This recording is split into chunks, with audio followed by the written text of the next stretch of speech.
नमस्कार दोस्तों। इंडिया के जितने क्लोज रिलेशंस नेपाल के साथ रहे हैं हिस्टोरिकली, दुनिया में किसी और देश के साथ नहीं है। इंडियंस और नेपालीज बिना पासपोर्ट वीजा के ना सिर्फ बॉर्डर क्रॉस कर सकते हैं बल्कि एक दूसरे की कंट्रीज में काम भी कर सकते हैं, रह भी सकते हैं। लेकिन पिछले कुछ सालों से, पिछले कुछ दिनों से रिलेशंस खराब होने लग रहे हैं। दोनों कंट्रीज के बीच में एक बॉर्डर डिस्प्यूट चलने लग रहा है। तो क्या है यह बॉर्डर डिस्प्यूट, क्यों इसकी शुरुआत हुई और कौन यहां पर सही है, इंडिया या नेपाल? ये सब चीजें जानने की कोशिश करेंगे दोस्तों आज के इस वीडियो में। आइए देखते हैं। ये कंट्रोवर्सी आज से कुछ दिन पहले इंडियन मीडिया में आई जब नेपाल ने अपने देश का एक नया नक्शा निकाला, अपनी कंट्री का एक नया मैप निकाला और एक ऐसा एरिया अपने मैप में इंक्लूड किया इन्होंने नेपाल के अंदर जो पिछले मैप्स में नहीं किया था। जो एरिया एक्चुअली में आज के दिन इंडिया के कंट्रोल में है। कौन सा एरिया है एग्जैक्टली, आप इनका नया मैप देखेंगे तो जो नॉर्थ वेस्ट टिप है नेपाल की, एक ट्रायंगुलर सा एरिया बाहर आ रहा है, ये वो डिस्प्यूटेड एरिया है। ये एरिया दोस्तों एक्चुअली में ईस्टर्न मोस्ट टिप है उत्तराखंड की। क्या है इस एरिया में? ये अराउंड 300 स्क्वायर किलोमीटर का एरिया है और जो नॉर्थ मोस्ट गांव कह सकते हो, जगह कह सकते हो है, वो है लिम्पियाधुरा। इसमें जो साउथ ईस्टर्न पार्ट है इसका वो है लीपू लेक पास, और साउथ वेस्ट पे गुंजी आता है और काला पानी है इसके साउथ में। तो इन तीन जगहों के बेसिस पे इस एरिया को डिफाइन किया गया है, लिम्पियाधुरा, लीपू लेक और काला पानी।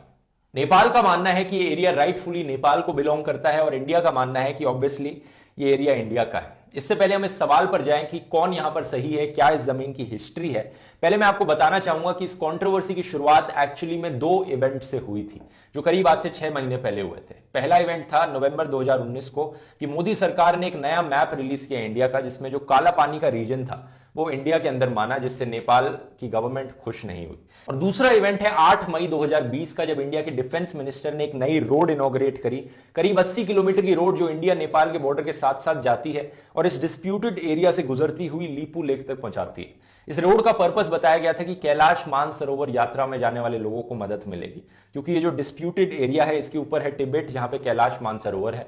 इस रोड के बनने से पहले जो कैलाश मानसरोवर पर यात्री जाते थे उन्हें सिक्किम से होकर जाना पड़ता था, 5 दिन की ट्रैक होती थी। इस रोड के बनने के बाद ये गाड़ी से इस चाइना के बॉर्डर तक पहुंच जाएंगे और उसके बाद सिर्फ 2 दिन की ही ट्रैक होगी। इस रोड के इनॉग्रेट होने के बाद नेपाल सरकार इससे बहुत नाराज हुई, क्योंकि इनका मानना था ये लीपू लेक पास नेपाल के अंदर आता है और इनका यह भी मानना था कि अगर इंडिया को रोड बनानी ही थी यहां पर तो नेपाल के साथ बैठकर बात करनी चाहिए थी, एग्रीमेंट करनी चाहिए थी ये करने से पहले। इसके रिस्पॉन्स पे इंडिया की मिनिस्ट्री ऑफ एक्सटर्नल अफेयर्स ने कहा कि ये जो एरिया है ये completely with in the territory of India आता है और इसलिए हमने नेपाल से कोई बात नहीं करी, हमने अपनी कंट्री के अंदर रोड बनाई है, इसकी जरूरत नहीं थी। लेकिन हालत बद से बदतर हो गई जब नेपाल में इसको लेकर प्रोटेस्ट होने लगे। 15 मई को इंडियन आर्मी चीफ ने कहा कि नेपाल में जो प्रोटेस्ट हो रहे हैं उसके पीछे चाइना का हाथ है।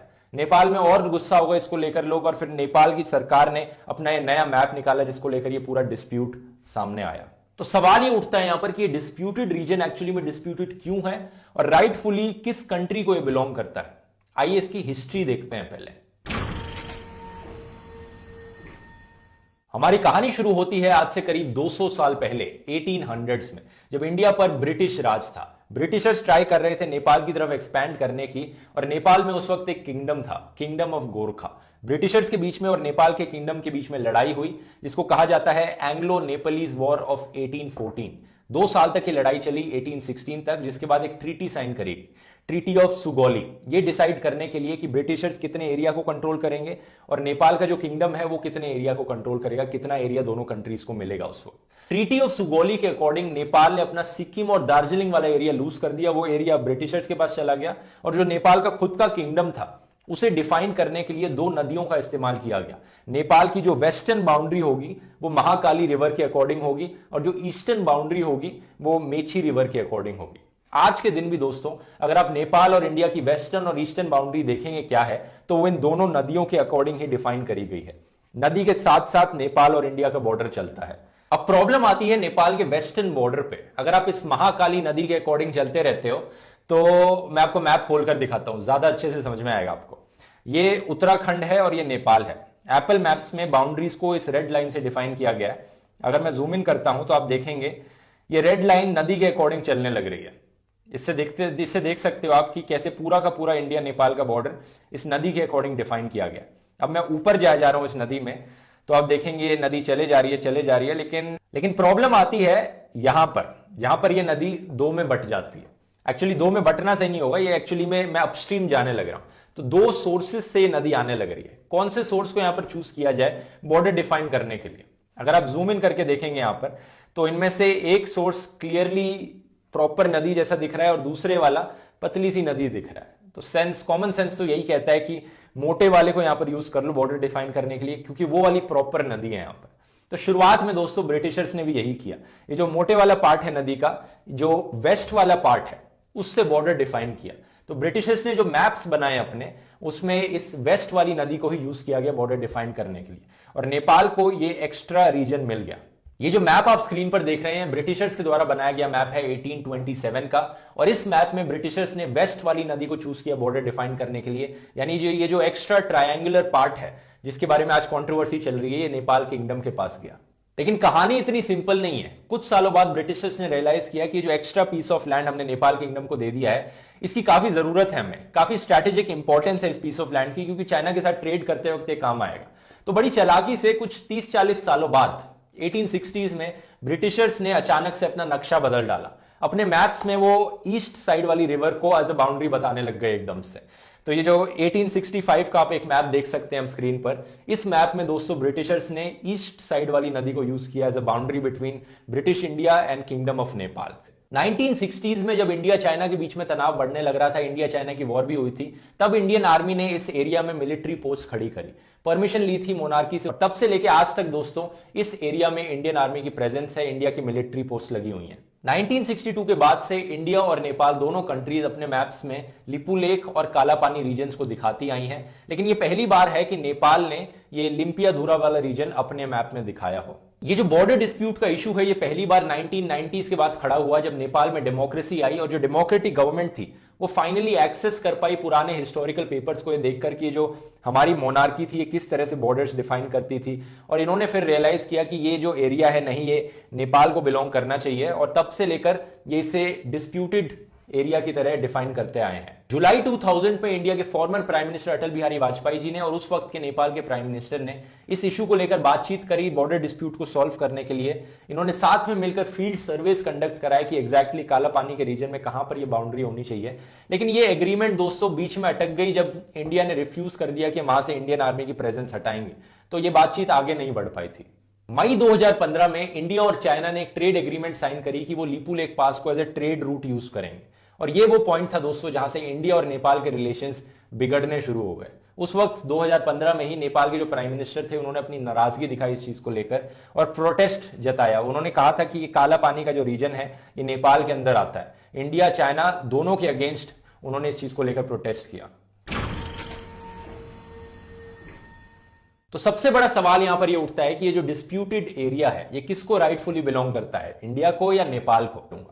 नेपाल अपनी तरफ से यह आर्ग्यू करता है कि सुगौली ट्रीटी आखिरी ट्रीटी थी जिसमें दोनों साइड्स एग्रीमेंट में थी। उसके बाद कोई ऐसी ट्रीटी नहीं की गई जिसमें दोनों साइड्स एक दूसरे से एग्री करती हों, इसलिए हम सुगौली ट्रीटी को ही एज अ बेसिस लेकर चलेंगे और उसके बेसिस पर ये जो एरिया है ये हमारा होना चाहिए, क्योंकि उस ट्रीटी में डिफाइन किया गया है कि महाकाली रिवर के अकॉर्डिंग हमारी वेस्टर्न बाउंड्री डिफाइन करी जाएगी, और जहां पर ये रिवर दो में बट रही है उसमें क्लियर दिख रहा है कि बड़ी वाली रिवर महाकाली रिवर है, इसलिए ये एरिया अपने अंडर आता है। अब यहां पर मैं आपसे पूछना चाहूंगा, आपको क्या लगता है दोस्तों? आपने पूरी हिस्ट्री सुन ली, आपने दोनों साइड्स की आर्ग्यूमेंट सुन ली, आपके हिसाब से ये जो डिस्प्यूटेड बॉर्डर एरिया है ये किसे राइटफुली बिलोंग करता है, इंडिया को या नेपाल को?